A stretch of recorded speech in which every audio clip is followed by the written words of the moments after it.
welcome to Brewed Podcast. I'm Bryce. I'm Jen. And I'm Adonis. Brewed Podcast is where the world comes a melting pot, and conversations come in as many flavors and methods as a wonderful cup of coffee. Through the light, the dark, and the strange, we will pour consistently and always be learning. How are you guys doing today? I'm good. How are you guys? Yeah, pretty solid. Doing pretty good. Today, we tried a new roast. It was one that a good friend of mine in Minnesota sent to me from her favorite coffee house called Spy House Coffee Roasters. This one is a medium complex blend. The flavor notes are cola, English toffee, and cherry limeade. Now, let me tell you, when I got that bag and I read those notes that we're supposed to get out of it, I was a little concerned. It sounded fun, definitely. Mm-hmm. But yeah, when I told you guys that in the message board and I told you what the notes were supposed to be, what were your reactions? Yeah, definitely, because we had recently had a conversation about like how we think sometimes these coffee roasters might, over-exaggerate the flavor notes that they can get into a coffee bean. So, yeah, we had recently had a conversation about that. So that just was yeah, I don't know how you can make a coffee bean taste like cola or cherry limeade, but I was open to it. I definitely wasn't shying away from it.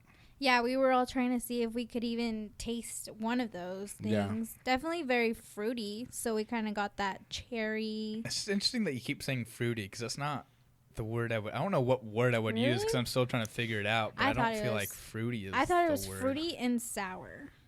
Yeah, I got the fruity a little bit. I felt like it was definitely sour. Definitely strange. I have never tasted a coffee like that ever before. Yeah, this is very unique. To say, I think it's definitely the most unique I've tried. Yeah, and I don't think I would return to it, but I'll admit, like, it was a very interesting flavor profile. Yes. I think that's so cool that you, like, one of your friends sent this to you. Yeah, no, it was really awesome. I was so excited. It was a surprise too because she reached out and asked what my current address is because obviously we'll travel around, I do for work, or I did. And so I gave it to her, and then a few days later, this popped up. I was like, I was so excited. It was really awesome. Yeah. So thank you, Claire, for that. Yeah. And thank you. Yeah, so we all tried it, and my initial reaction was I'm not into medium blends myself. I think we've all had this conversation. I'm not into medium blends typically, but this definitely didn't taste like any medium blends medium roasts that I've had before. With that being said, it still was not my cup of coffee in the beginning, but the more I drank it, the more I got into it. And I'm not sure why or what that was, but still not my favorite. I don't think I would go out of my way to order or purchase it, but I definitely don't not like it. I definitely like it. Actually, I do like it. You like it? Okay. I just would not. I wouldn't go out of my way to get it again. To repurchase? Yeah. But and this is from it's Spy House Coffee? Yes, and it was roasted. Like, it has a date saying when it was roasted on. It was roasted May 14th. So it's not like the beans have gone bad or anything. Yeah, and what's today? Today we are recording on June 1st. So, I mean, it was just a week later that we're trying this. Yeah. So. I'm just excited to try more coffees. This is my first time dipping my toe into something that wasn't mass produced, or I guess the Atomic Coffee that we had also was something that was more local, more unique. But the flavor notes there weren't anything outrageous or off the wall. But this was the first time I'm trying a coffee where I was like cherry limeade and English toffee and cola. I was like, those are things. First of all, those aren't flavor profiles that I would pair. Just in general, but to pair them together, you could put them into a coffee. In a coffee. So I'm just excited to try new things, and this was our first foray into that, or mine at least officially. So I'm just excited. And this is what we're all about: trying all these new things. Yeah. This is exactly the little rabbit holes we hope to go down. So this is definitely a good experience for that. Absolutely.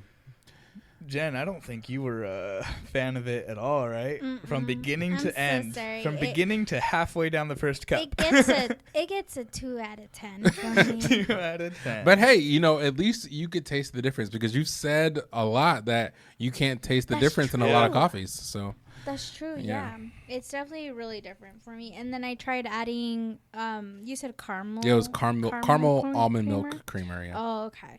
Yeah, it did not go well with it. I liked the blend of the caramel with the flavors because I could still taste the flavors and then I could taste the caramel. But I also love caramel. I guess I don't know. I like the way it blended together.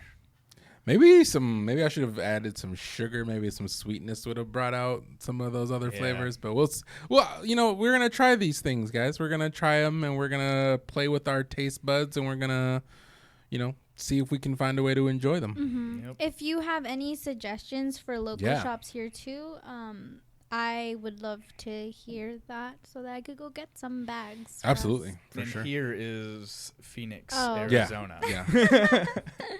Another thing we tried today was Adonis brought up the idea of each of us making a pot of coffee, whether it's French press or however we want to make it, just the way we make it at home. Just the way, without a website telling us what measurements to do or anything like that, however we want to make it, just to go off of it. And so it was my turn today, and I did a French press. It was actually my first time doing a French press on my own. I just realized I think I had tried it before, but I don't know. It was a weird French press that I had because it did not act the way that this one did.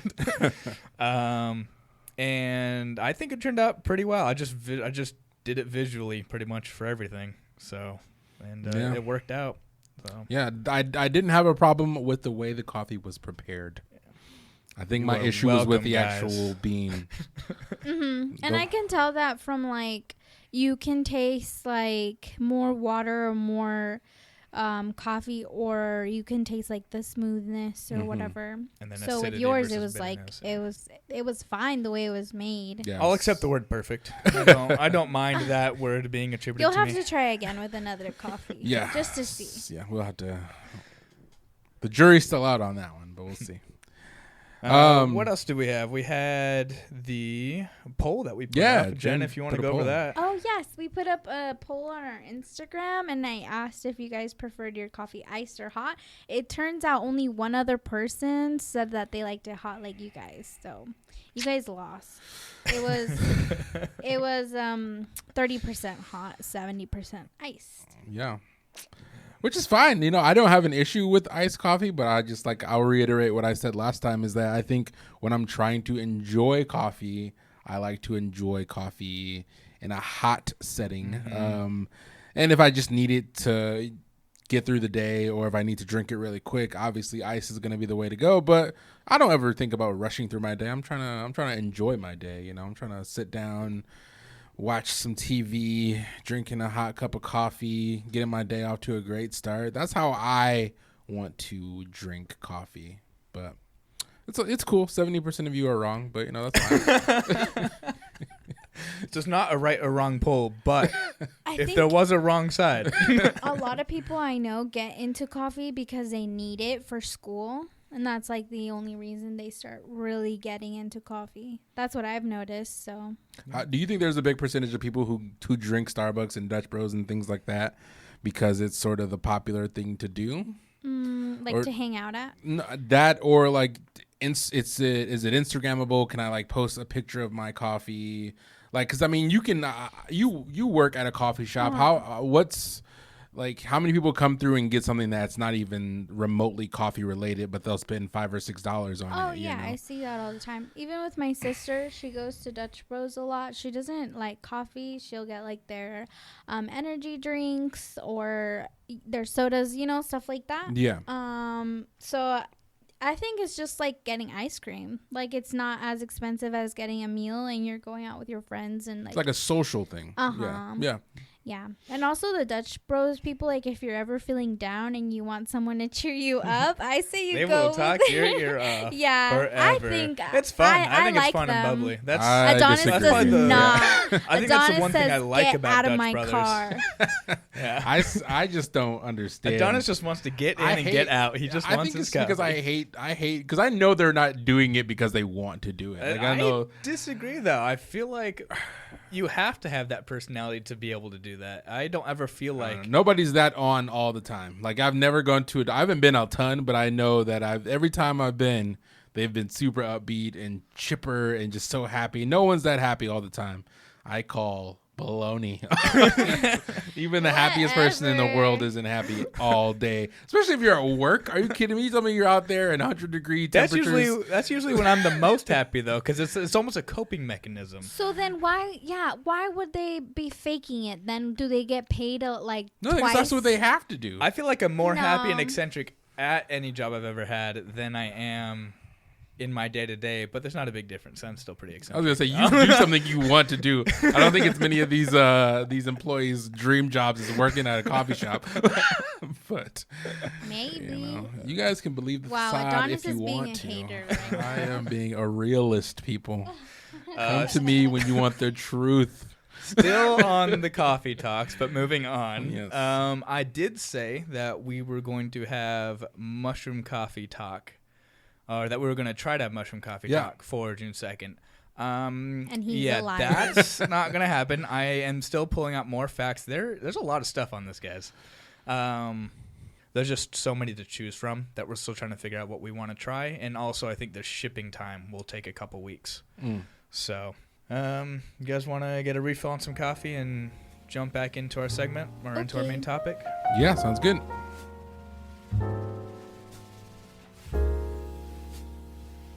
All right, welcome back, everybody. So for today's episode, we wanted to remain current. So we will be talking about George Floyd and all of the protests and everything going on around the country.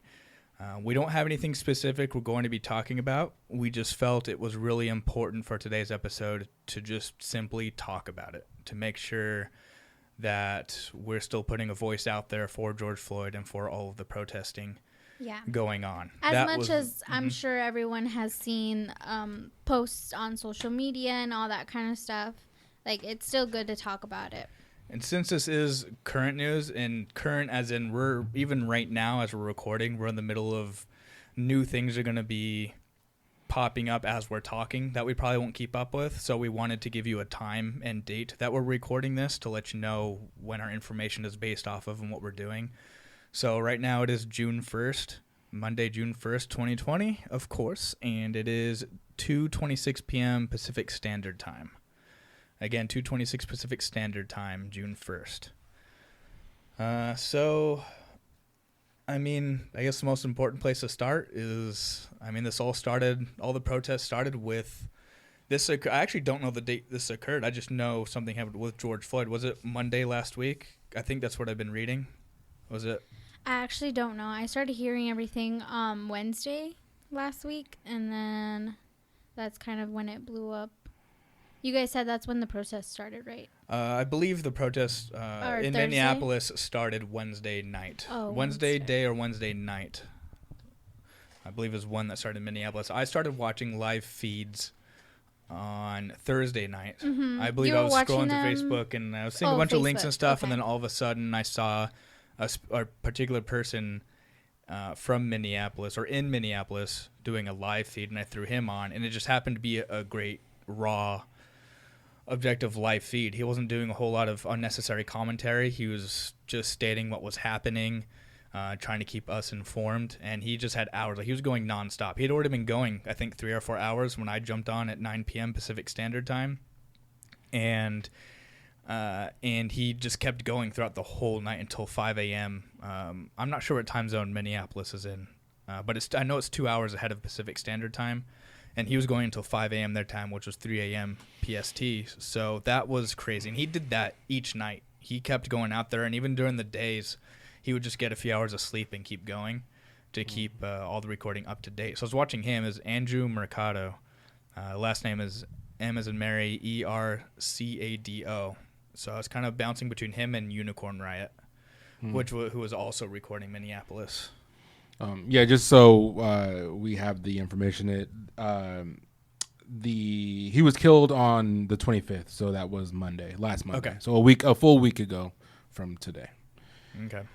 Yeah. And like these guys said, it happened in Minneapolis. I guess a quick synopsis of what happened is apparently he was in a convenience store, tried to make a purchase with a fake or a counterfeit $20 bill. The store owner refused to take the bill. He left the store and was just hanging out around the front of the building. The store owner called the police, and the police officers who responded. I thought, sorry, this is okay. what I've heard, that he paid, and that the store cashier person thought that the check was fake, that it was a check. I heard it was a $20 bill. I guess Okay. I'm not 100% sure, but everything I've read personally, again, we are just talking about this, so we don't necessarily have all the facts. I don't even know if all the facts are out currently, Okay. but everything I was reading was saying $20 bill. But regardless, so the police officer showed up on the scene and restrained him physically using apparently some techniques that are not recommended that they use to retain people or restrain people who are being placed under arrest. And he subsequently died from injuries sustained during his arrest. There was a lot of controversy because originally the Minneapolis Police Department released a statement saying that he was resisting arrest, and there was actually video footage that showed that was not true, that he was being compliant, and that the officers were using force that was, in my opinion, completely unnecessary. And it cost him his life. So that's the basis for what started these riots, obviously, or these protests and riots. And it's really sort of a collection of things, because obviously we're coming off of the Ahmaud Arbery case where two people took vigilante justice into their hands and decided to shoot down another unarmed black man. And it's just this whole thing with filming the police and getting the actual the truth out there rather than just relying on the police department for your truth is what spurred all of these protests. Yeah. This has been all this kind of stuff has been happening for a while, but right now it feels like it's been case after case. And that was the trigger for all the protests that are going on around the country. That's for sure. That sort was of the last straw. Yeah. The last straw for it. So it really sucks that it has to be going on during the pandemic, but it's just something that has to be done. Yeah. Obviously it sucks that it has to happen at all, but of course during the pandemic, it just everything is escalated and made it just feels worse, like just because now people are at risk for two things now. Well, you know what I mean, besides just being in danger. Yeah, it's like on one hand, Adonis, you said this something to this extent earlier today. You're talking about how COVID's still going on, but at the same time we need to protest, we need to make the voice heard about this. But then you still have COVID going, so there's you can't have a line there. Like you kind of are, it just sucks. It's definitely all garbage, which sucks. I personally haven't gone out to protest, and it's something that I'm constantly thinking in my head, why have I never done that? And I look for ways to kind of extend my online activism, besides just liking posts or sharing them. You can donate to the causes or to the bailout funds. Is that what they're called? Yeah. Bailout funds. Yeah. Because, there's a lot of people being arrested right now. Yeah. So I want to bring up a question that, because I've seen a lot of people, obviously people are all over social media with this. And, I remember right when the protests were starting, there was a lot of people who were sharing the video And then I felt like there was a surge of people who stopped sharing the actual footage because they were saying that it didn't need to be shown, because it was like, you don't need to be seen as too. Yeah, I don't. Yeah. So, and there was a movement to get people to stop, to not take the video down, but sharing it maybe with a warning attached to it or something like that. Because that's our reality. Yeah. So I wanted to talk about that for a minute, because that is sort of an aspect of, I think, this new culture that we are a part of, where we get trigger warnings about everything, about graphic content. And I don't necessarily agree with that. But okay, so I think that people already are aware that this is happening. Actually seeing the footage of it can be traumatizing to them, and shouldn't it be? Oh, but I'm talking about like someone that already knows that there's racist here. They shouldn't have to see someone that could be their dad, someone that could be their brother, be murdered like that. I think it's traumatizing. That's what I think. I understand that it's good to show other people that might not know, but maybe share it to them like privately. I don't know. That's just my opinion. What were you going to say, Bryce? I was going to say, if we're talking generally about graphic content warnings, I'll talk generally, and then I'll narrow it down to what's going on now. And generally speaking, with the graphic content, the way I see it is let's take it to animal cruelty. I mean, you have tons of videos that are they are absolutely graphic content. You're watching these animals get butchered. You're watching these animals get beaten or anything like that. And the way I see graphic content warnings is I don't see it as a censorship or a way for people to avoid what's real and what's happening. I see it as more of a family and kid perspective of it, because you have families and kids. Well, when I say families, I mean kids. You have kids on Facebook and kids on these. So if you don't have that graphic content warning on there, it could just start auto playing, and then you have a child who's 8, 9, or so, a kid that you haven't exposed to this type of information yet. Yeah, I'm not even thinking about kids though, but you're right. Yeah, so that's what I'm thinking of when I think of things like that. Now, when you narrow it down to this, I think it comes down to, I think it's important that it gets shared as much as possible. I still come from the standpoint of, I come like with the mentality of kids in my mind. And so, but that's why you have the graphic content warning on. If you tell me that he choked him and that happened, that's all you need to tell me. Like, I'll believe you. For some I don't people. need for to you, watch it. For some people. That. But I think a lot of people in this country who insist that this kind of stuff doesn't happen anymore.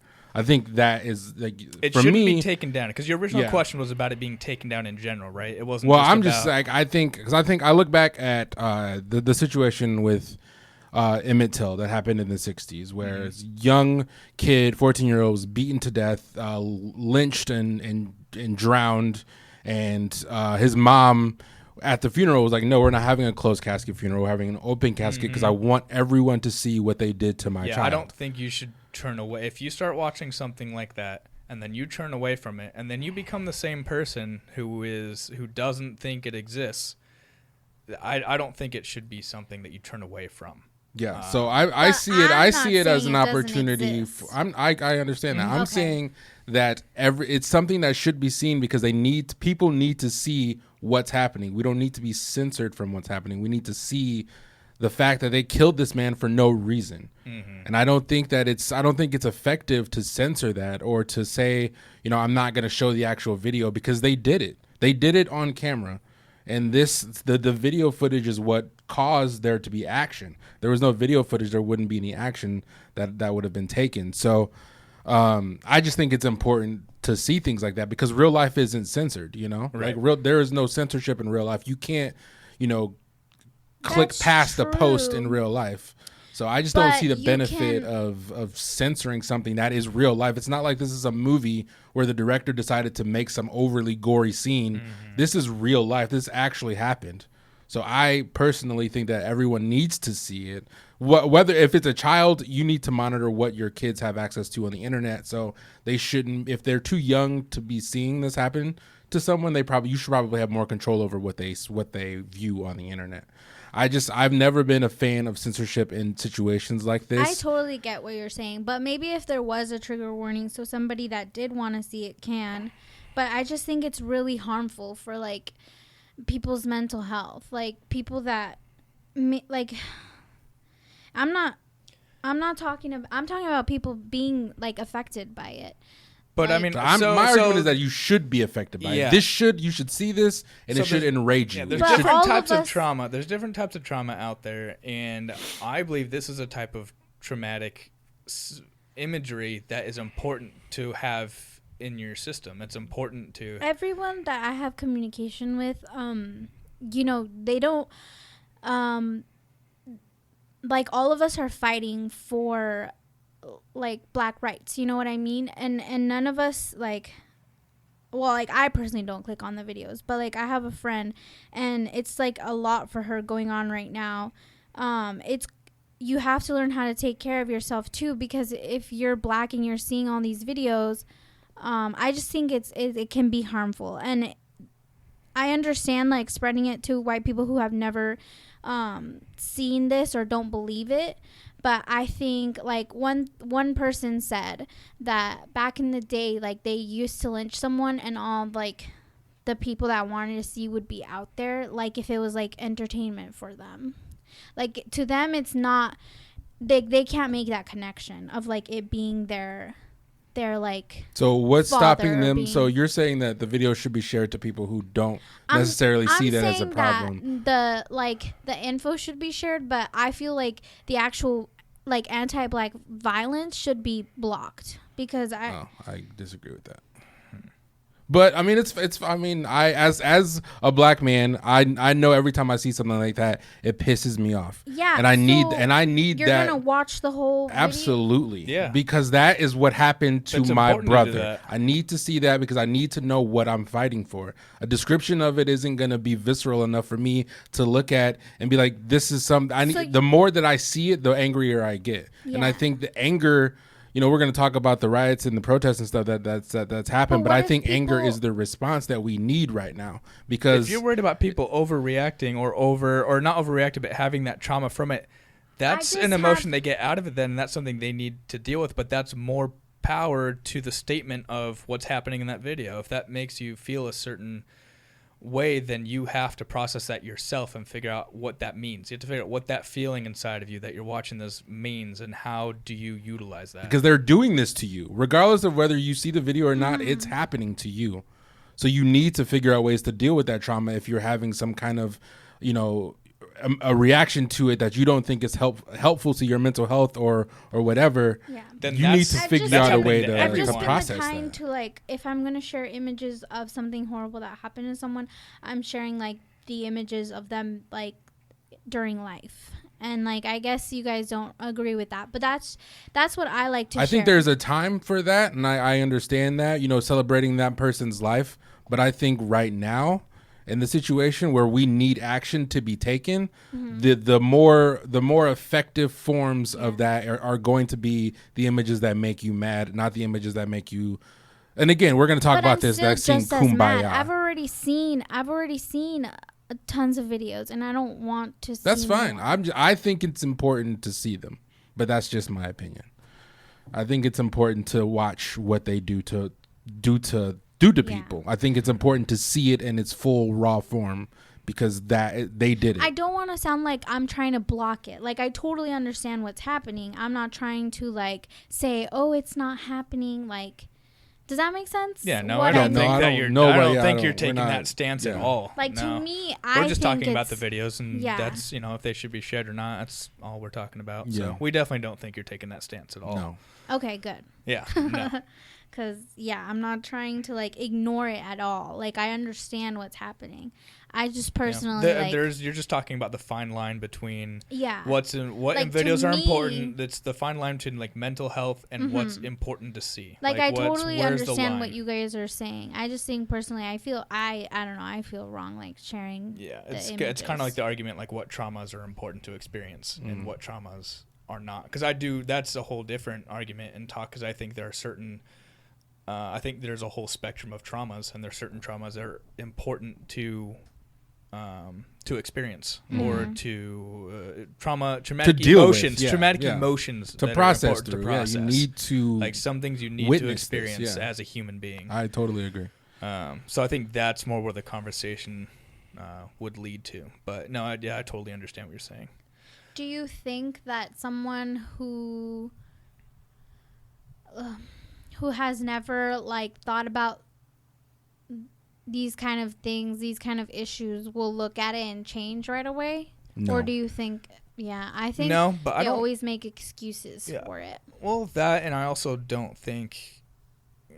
I mean, for some people, it's a switch, and you change, and you're like, "Oh, I see this. Oh, this means something to me." But generally, I feel like it's more of it's a process. I mean, it would be nice if it was a light switch for people. It would be nice if these videos and these things happen. It was a light switch. It's like, oh, duh, of course. Mm-hmm. But I feel like changes like this, and I'm not talking about like a system. I'm just talking about as an individual human beings.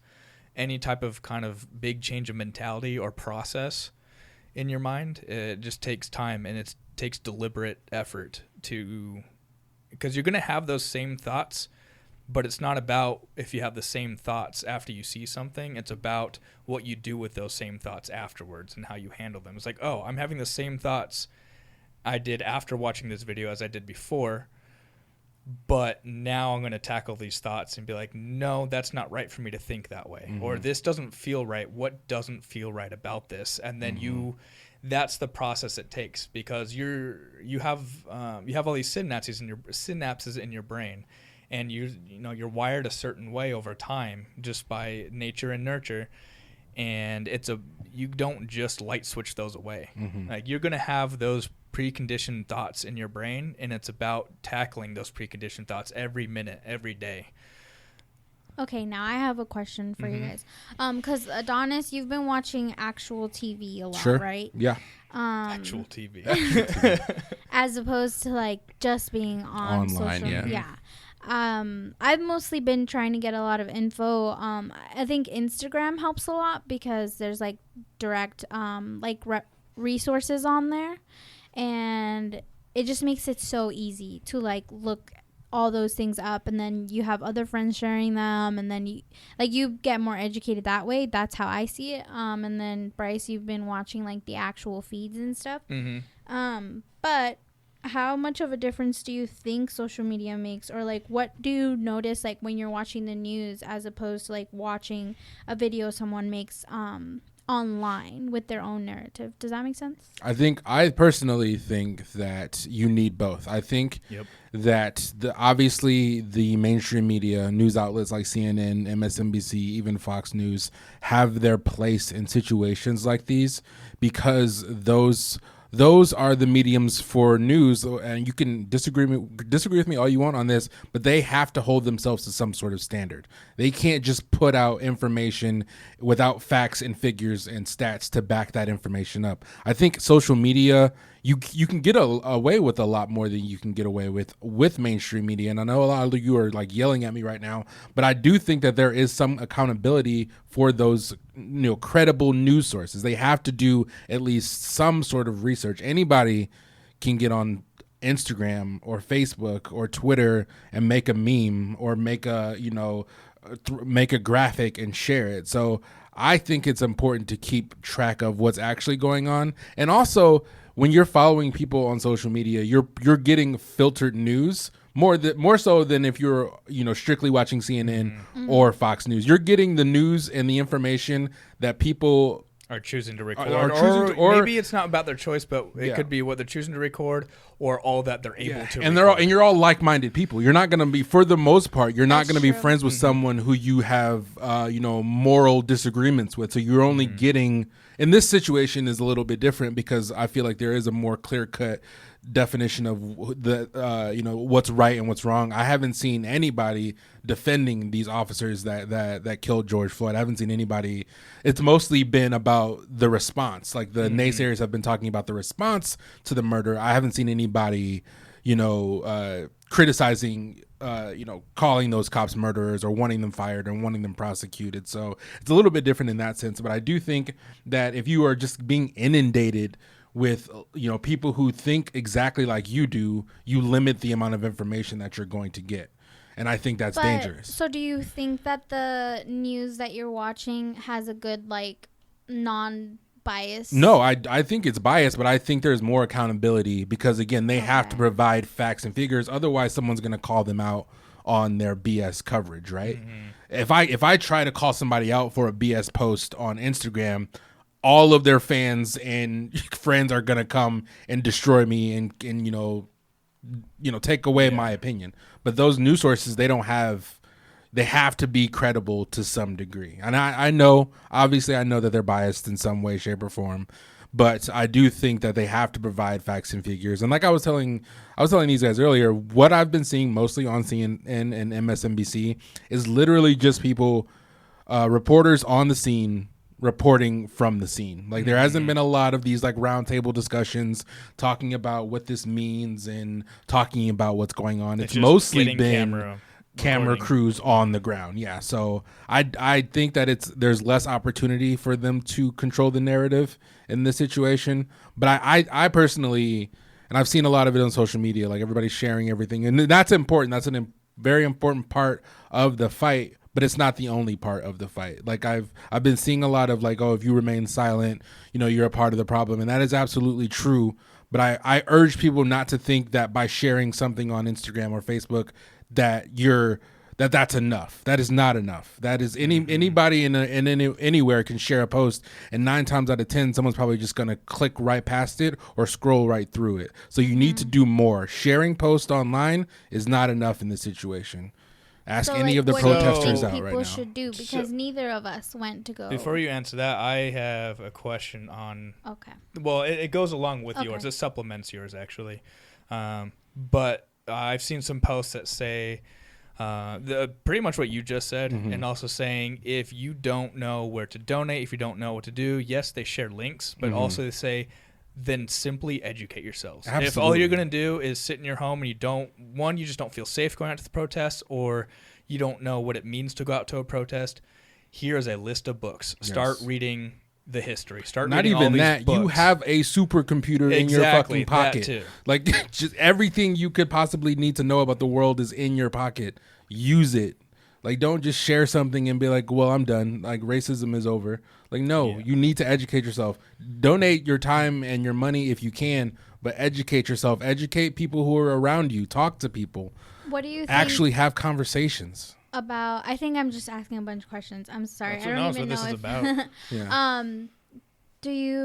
What do you guys think about just unfollowing everyone that isn't posting anything? Are you guys doing that or unfriending people?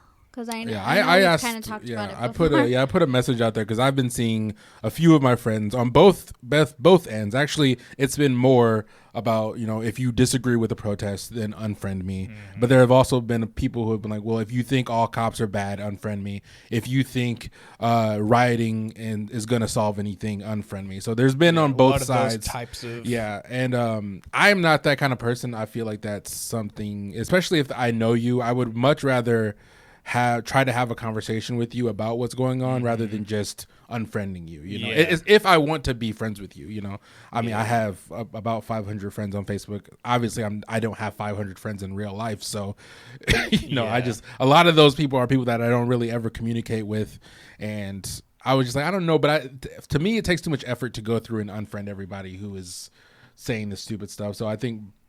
Bryce, you said it. Just ignore it. I ignore it and I treat it as if it's hyperbole. Yeah, it's just someone putting that's their statement, that's their just kind of message. Okay, but to me, it's hyperbole. It's just there to be there and to exist. So that's how I treat it. I just keep scrolling, or I just don't put too much stock into it. Do you think it's wrong to be friends with someone that maybe to the extent that you believe in does that make sense? Yeah, I think there are extremes. Okay. I think it depends on what they're saying and how they're saying it. But I'm not the type of person that's going to unfriend someone for disagreeing with them. If we don't share every single, if we don't are on a common ground morally with everything, I don't think that's a reason for me to I think it would be a lot tougher of a question if the friends that were posting agreed, like if it was about George Floyd's death and it was about exactly if they were defending the officers, I think that would be a totally different conversation. But since all of the feed that I'm seeing is mostly a disagreement or agreement on protesting versus rioting, and it's mostly about that, I think that's a little bit different. No, I haven't seen that at all, by the way, about people, again, reiterating that. I've seen a ton of that. I meant, sorry, about agreeing with the, or saying that the cops did anything. Yeah, I have not seen I haven't seen that. Have you seen that, Jen? That. Have you you seen have, you probably have cops? the biggest like social media following out of the three of us. You haven't seen that at all? No, but I've also stayed off Facebook, which I guess I do have like maybe older people on there, or like, how do I say it? I don't know, but then I go on Instagram, it's all like young people my age. Yeah. More liberal. I feel like Instagram is more liberal anyway. Yeah. More the people that haven't said anything about it at all, they're just silent, so I don't know what they're thinking. But I'm assuming that they're not thinking anything at all, which is still bad. But it's just when you say silent, what do you mean by silent? Like not sharing or posting? They're either not posting at all, and they usually do, or they're just posting like regular stuff, like if their life is moving on and they don't see anything else, which I find weird because I'm pretty sure all the celebrities and stuff that they follow are posting stuff.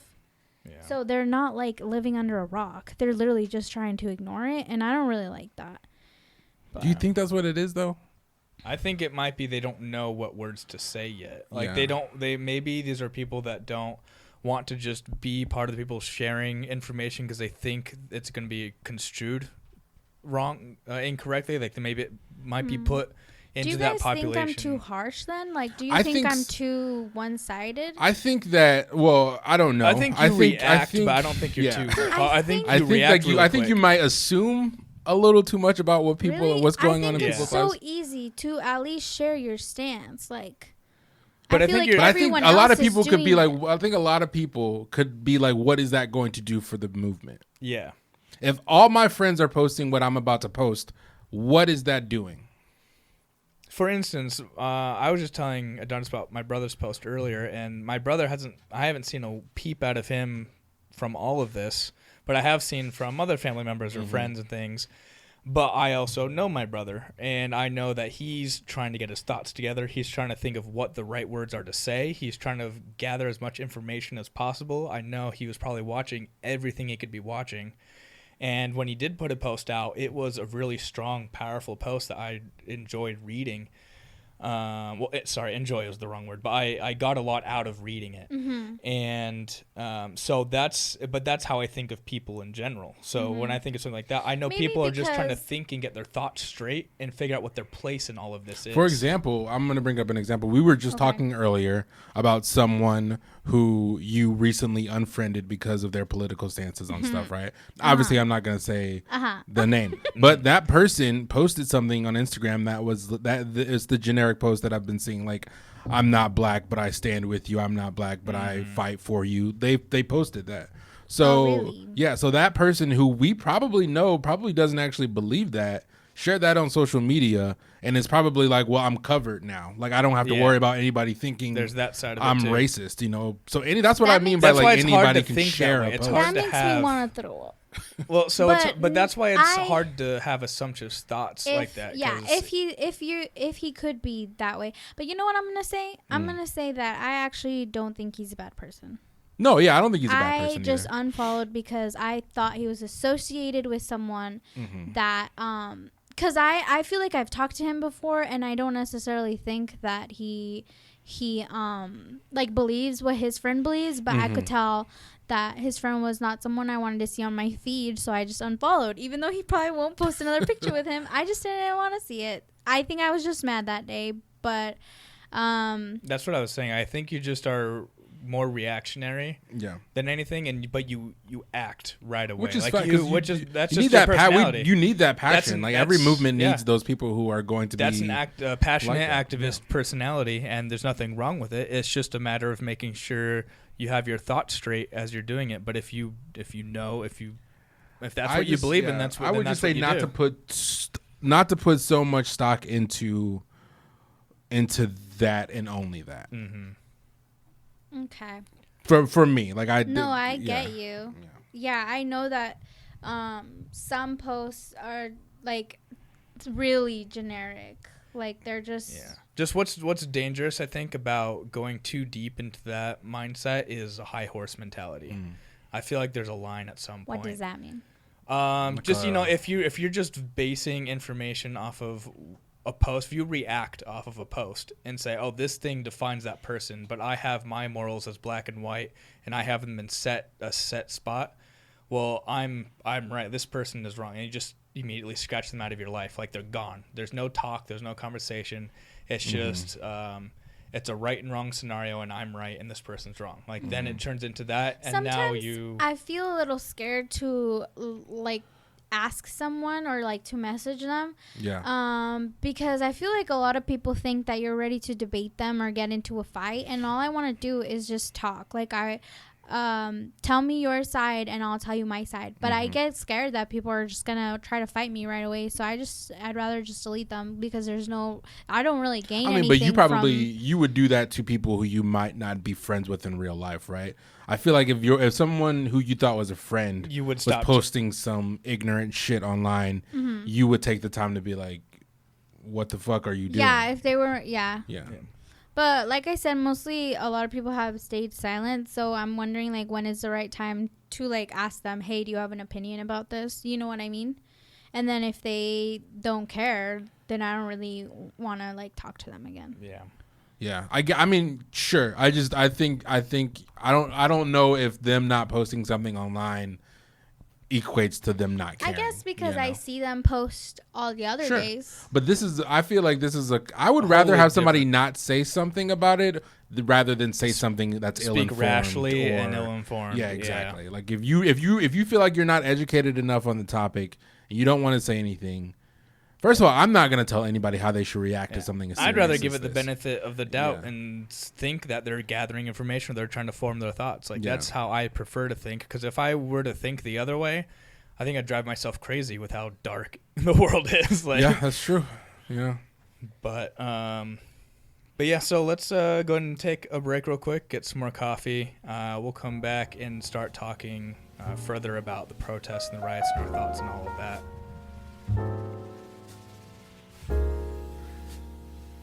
Welcome back, everyone. I believe we're going to jump into talking about protesting versus the rioting and the looting, and just dive into those conversations. So, yeah, if I could really quick. So this, for the most part, the situation has been broken down into, I think, in 3 words have been thrown out a lot. So you have protesting, you have rioting, and you have looting. Those 3 terms I feel like have been thrown out a lot.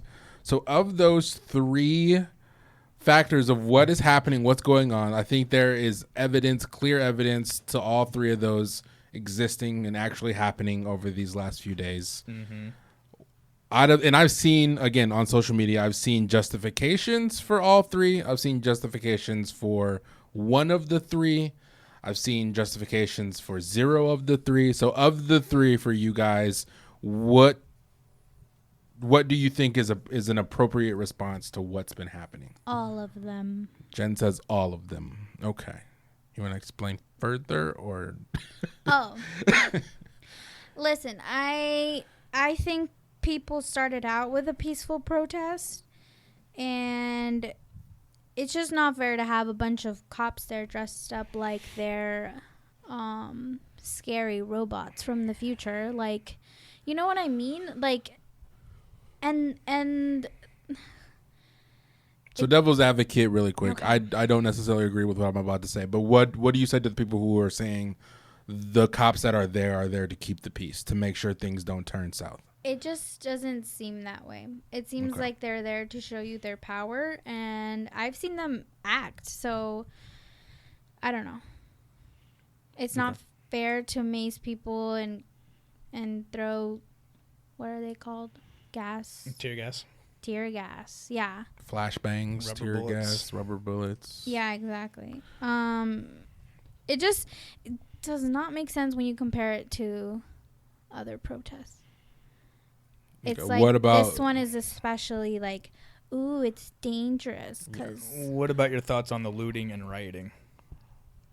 I don't care. Because you said they all have Go a do place. go to? I understand it can be okay. Yeah. I'm not there, so I shouldn't just be like, oh, like, get yourself in trouble. Like, that's stupid, you know? Yeah. I understand that it's, like, really dangerous. I just think that this is the only way that we can be heard. I agree with that on two of those because I Okay. totally for protest peacefully, but at the same time, I've been black for 30 years. I'm 30 years old. I've been black all my life. 30? And Oh, my goodness. I'm just and I grew up in a place where we learned about Black history and we learned about events in Black history. And so from the moment that I remember going to school, I learned about, these crimes against my people. I grew up with these crimes against my people. And I feel like every couple weeks, I'm turning on the TV or I'm looking at something online and there's another innocent, not even innocent, another unarmed black man or woman who had their life taken away because of the color of their skin, because the police officer was afraid for his or her life. And at some point, I can't justify peacefully protesting anymore. And I see the riots, quote unquote, as just a boiling over. Like tensions at a certain point, you have to stop asking and start to demand. And I feel like if the riots are pointed in a direction, because I'm not going to lie, the first time I saw the video fully and all the way through, it was, again, like we said it before, it's like the straw that broke the camel's back because it just seems like it just keeps happening and nothing gets done about it. It just seems like they're not listening to us. No one wants to listen and to affect actual change.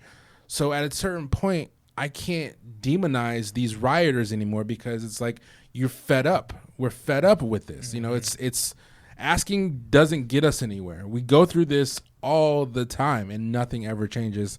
So we are going to take everything by force. If you won't give us equality, we will take it. And I can't like demonize that because I feel like at a certain point that's enough is enough. Too much is too much. Like you can't just sit idly by anymore and just let these things happen to you. What I can demonize is the looting because I feel like a big portion of the people who are breaking into stores and stealing, clothes and shoes and electronics, that does nothing for a protest or that does nothing to affect change.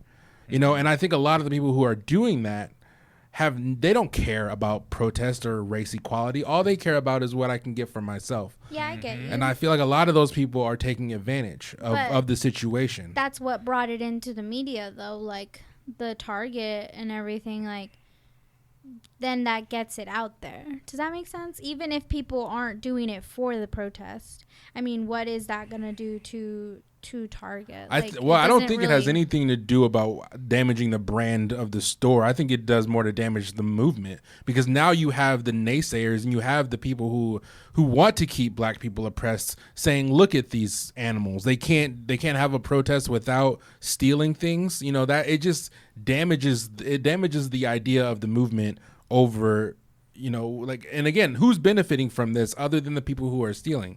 I guarantee you nobody's stealing from Target or Foot Locker, selling the merchandise and donating the money to charity. Nobody's taking the shoes that they stole and donating them to orphans. Like they're taking these things and they're using them for their own personal gain. And I don't understand why that needs to happen. And I will stand by the fact that I think most of the people who are involved in the looting are people who could give a damn about a movement or race equality. They're doing it because the situation gives them an opportunity to do it. That's just personally how I feel. I'm totally on board with the protest. At this point I'm on board with the riots because, like, again, if they're not going to listen to us when we protest nonviolently, we have to try the next logical step, and it is what it is in that sense. Looting, I can't understand or justify. Yeah, no, protesting, I definitely 100% agree with. And at some point, I mean, I'm going to pretty much everything you said, it reflects my thoughts on all of it. That's not a cop-out statement. That's just exactly how I feel about it. Yeah. The rioting at some point has to happen if the protesting isn't being listened to. And then, but the looting, it just doesn't make any sense. And when I was watching these live feeds and I actually didn't watch any of the news until today when you had it on in your home, and I was watching some of that. But most of what I get about the rioting and the looting is news articles that I see on my feed, or friends from around the country who are filling me in on what's happening with their city, or things I read on Reddit or on or just where I found it on my feed, or articles people are sharing. Mm-hmm. And from what I've been learning about the looting, and even some of the rioting, is that, and again, I don't have numbers, I don't have links to things, it's just things I've been reading and seeing. So I haven't researched to see how true this is. I've just seen statements from the governor of Minneapolis, but it seems like quite a few of their arrests, and the arrests are for the looting and the rioting, not for the protesting, is that there's a lot of direct links to white supremacists and white supremacist groups. Now, I'm not saying that that's all the looters and rioters. I don't think that it's all the looters and rioters across the country, but I do feel there is definitely a strong presence in there, and they're a part of the instigating and starting of the escalations. I mean, then there's tons of videos out there of protesters trying to stop them, or trying to, with their voice, they're trying to like say, what are you doing? Don't break into that building. Don't throw that brick. Like, this has nothing to do. You're taking out the voice of George Floyd, and it's just crazy to see all of that. But that's a lot of what I've been reading, and I definitely don't agree with the looting. Another thing I don't agree with is the people focusing on the looting and the rioting and using that as their defense, and then never talking about George Floyd at all. And I've been reading so many commentary and arguments, and they're just talking about their point, and all they want to talk about is, I don't agree with looting and rioting, so none of this should be happening. And then someone tries to talk about George Floyd. He's like, oh, no, of course I don't. Of course I don't agree with that, what the police officer did. Like, that's garbage. He should not arrest that officer. But then they go back to focusing on the looting and rioting as if that is what this whole movement is about. Yeah. And it's not. And I think that frustrates me the most, is people who hone in on that. Focus is on the wrong thing. Yeah, exactly. Like, they're missing the entire point. They just feel like they need to be heard. They feel like they don't want their voice to go unheard. And those are the people speaking up because they're afraid to be silenced. They're afraid that their voice won't matter. And so they try and focus on, they just want to be right. They want to be heard. And they're being heard about the wrong thing. They're focusing on something. Yeah. So I know I rambled and repeated myself quite a bit there, but I'm just passionate about that. We were just talking about it earlier, how like the mainstream media, they're focusing on the areas where there is the most violence and destruction going on. So you think about it and you're like, well, maybe if there was only peaceful protests going on, you know, who knows how much coverage this would actually be getting, you know, but with the violence and the destruction that's happening, it's keeping it relevant, you know. I just think you can do that without stealing for personal gain. Yeah, no, exactly. I mean, Minneapolis started off doing that, just the exact thing. I mean, I think it was, when did I start watching the live feeds? There, Andrew Mercado's, whose live feed I was watching, I think Thursday and Friday night. And I think Thursday night is when they burned the 3rd precinct for in Minneapolis. But that was focused rioting. Like, that was a focused protection. That was a known precinct, or as a precinct known for its for the officers abusing their powers. So I mean, that was focused. It wasn't just random rioting. It wasn't random bricks being thrown and things like that. The fire was really destructive, but it was focused on a particular building. They made sure there was no one in there. I didn't follow up and read any reports to see if people got trapped in that building or not, because I know some of the fires, I think there were 1 or 2 people rumored to be stuck in buildings, but any of that was accidental. Like, I know when I was watching live feeds and trying to get my information, a lot of it Even the writers who were against all of this wanted to make sure that no one was being harmed. So I have a question for you guys. So as you know, sort of outsiders to what's going on, you know, neither of you guys are black. Like where do you see your responsibility? Like what do you as non-black people see your responsibility being in this situation? Like what do you personally feel like your responsibility is to combat what's been going on with the injustice? I think I have to it's like my job to educate my family members because I come from a Hispanic household, and I think sometimes like Latinos and Hispanics can be like anti-black, like even in our own community, you know, and it's like it's my job to constantly educate myself to be not just not be racist, but to be like anti-racist and to try to talk to them, because I think also they could be raised different. I'm not saying that's an excuse, but I think that just educating as much as I can, myself and others around me.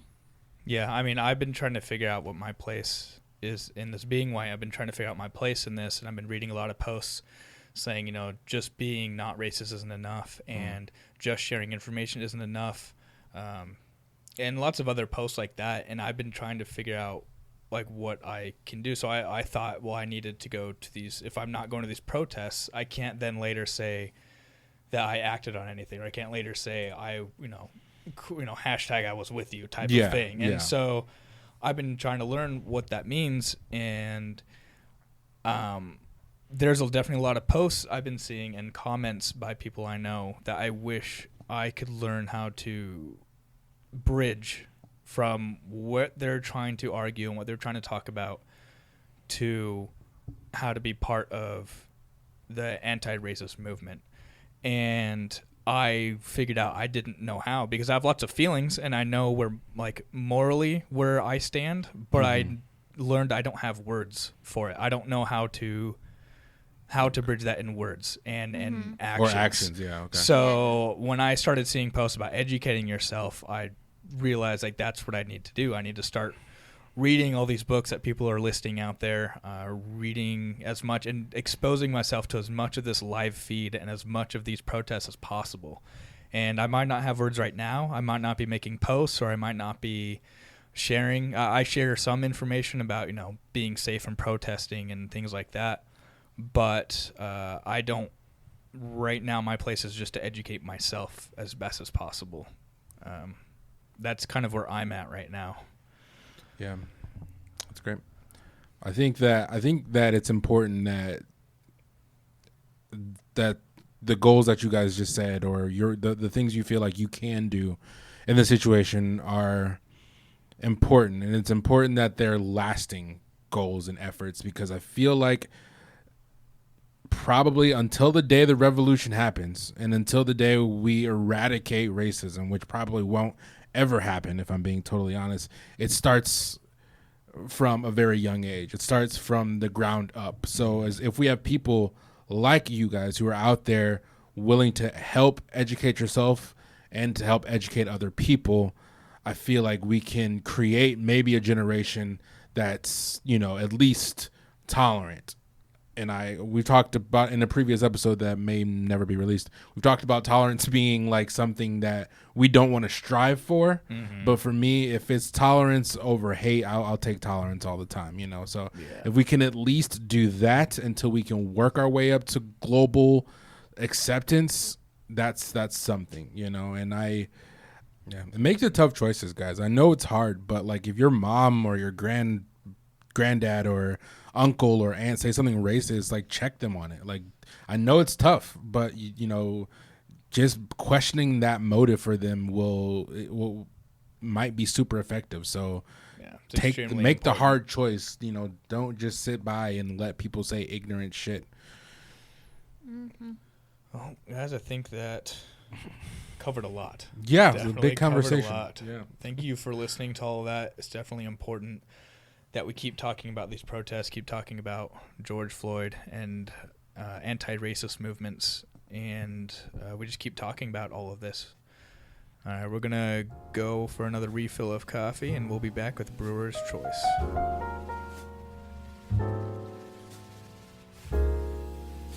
All right, welcome back, everyone. And Donis, why don't we kick it off with your choice? Yeah, so I'm going to recommend something that I've recommended before, but it's on a previously unpublished episode. So I'm going to recommend a movie called I Am Not Your Negro. It is by Raoul Peck. It's a documentary of sorts, and it's based off of an unpublished work by James Baldwin, where he sort of goes in depth into his relationships with three pillars of the civil rights movement, Medgar Evers, Martin Luther King Jr., and Malcolm X. He talks about his relationship with each of those men, and it's a very informative, very evocative documentary narrated by Samuel L. Jackson, and I think it's important that everyone sees that film. I've been seeing a lot of people using James Baldwin in their social media posts and things like that, so read a book by him or watch that movie. I'm going to recommend... Oops, sorry. What? I'm going to recommend Moonlight by Barry Jenkins. He's a director, and it's beautiful, and they won Best Picture, and it's also Pride Month, so yes. I'm going to recommend a book that I had read because Adonis had posted that he had read it, and I listened to the audiobook of it, and it's Between the World and Me by Ta-Nehisi Coates. Is that how you pronounce it? Yeah. Ta-Nehisi Coates. And it's just it's in the form of a letter from a father to his son about what it's like to grow up as a black man in America. And what decade was it based, or when did he write this? I actually didn't look that up. I think it's a recent novel. I know it's fairly recent. Yeah, I just didn't think it was. He grew up in the 60s or 70s. Okay. When he grew up. Yeah, so that's definitely a really good read. It's a powerful read, and Yep. I definitely actually want to re-listen. I did it with Audible, and it was such a great. Yeah, it's listen, a great because book. it's the same author. The author reads it on Audible, so to hear him tell his book through that, it felt really powerful to me. Yeah. And it's really short too. I finished it in one sitting. So Yeah, I think, and if you do audiobook, I think it was like 3 hours. Yeah. 3.5 hours. So. All right, guys. Yeah, thank you so much for listening to this very heavy episode of Brewed. If you have any questions, comments, or concerns, please send your emails into brewedconvos@gmail.com. That's BREWEDCONVOS@gmail.com. I would like to urge you to try to be as civil and respectful as possible. That would be great. We don't want any trolls or any super aggressive emails. Those will be ignored. So if you're going to disagree with us, do it in a respectful way, please. And you can also check out our Instagram at Brewed Podcast. Our Facebook is Brewed Podcast as well. And you can also check us out on Twitter at Brewed Convos. Thank you for listening in, guys. Thank you. I'm Bryce. I'm Jen. And I'm Adonis. Thanks, Bye. guys. Bye.